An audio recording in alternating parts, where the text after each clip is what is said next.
Halo semua, kembali lagi di channel YouTube Ainin Salsabila. Pada video kali ini kita akan membahas mengenai piutang dan utang pada Odoo. Jadi tonton terus videonya ya. Nah, sebelumnya kalian tahu nggak sih apa itu piutang?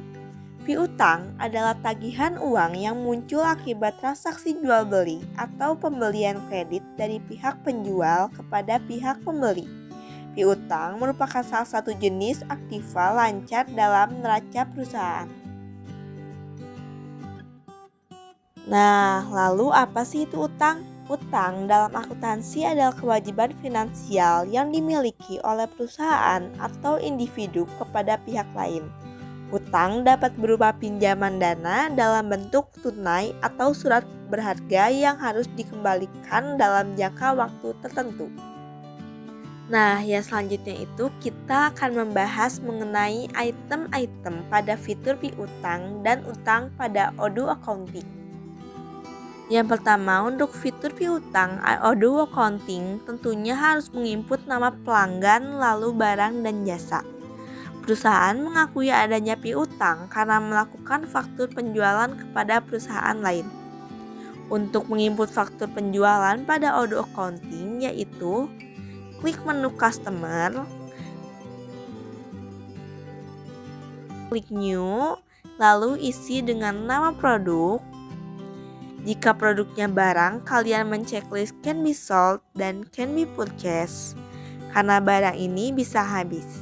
Lain hal, bisa kalian menjual produk jasa, kalian bisa mencentang can be purchased, karena produk jasa itu tidak mungkin habis.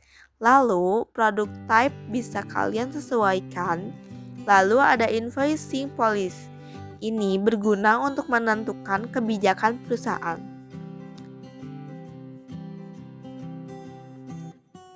Lalu, sale price diisi dengan harga jual. Diisi dengan persentase pajak.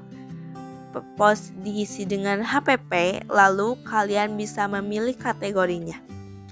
Kemudian pada menu sales diisi dengan kebutuhan perusahaan, tetapi bila tidak diisi juga tidak apa-apa ya. Lalu purchase juga sama, purchase ini diisi seperti barang itu dapat dari mana, tapi di sini juga bila tidak diisi tidak apa-apa.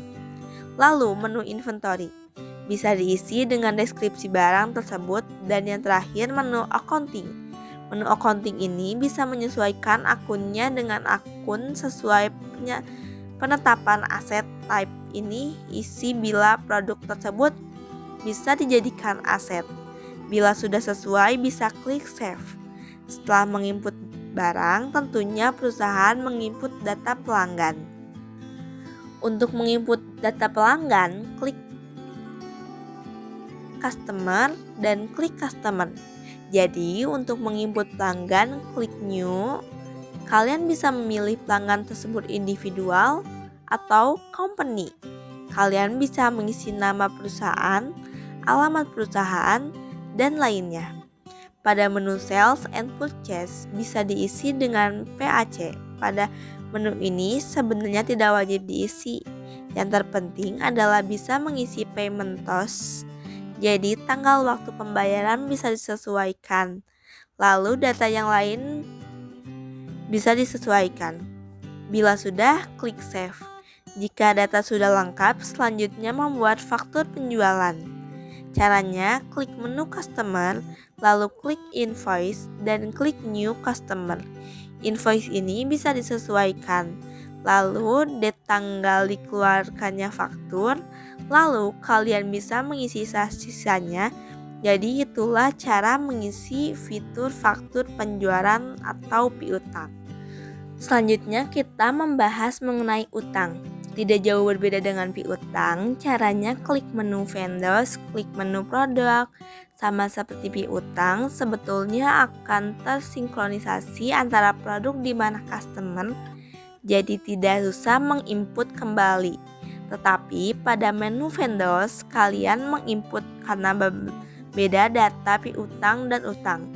Kalian klik menu vendors, lalu klik menu vendors, lalu klik new.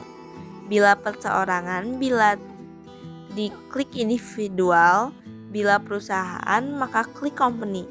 Ini bisa diisi nama pemasok, alamat, dan sebagainya.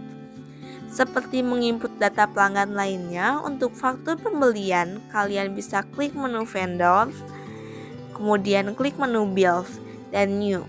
Dan di sini kalian bisa mengisinya dengan sesuai pemasok. Jika sudah sesuai, klik save.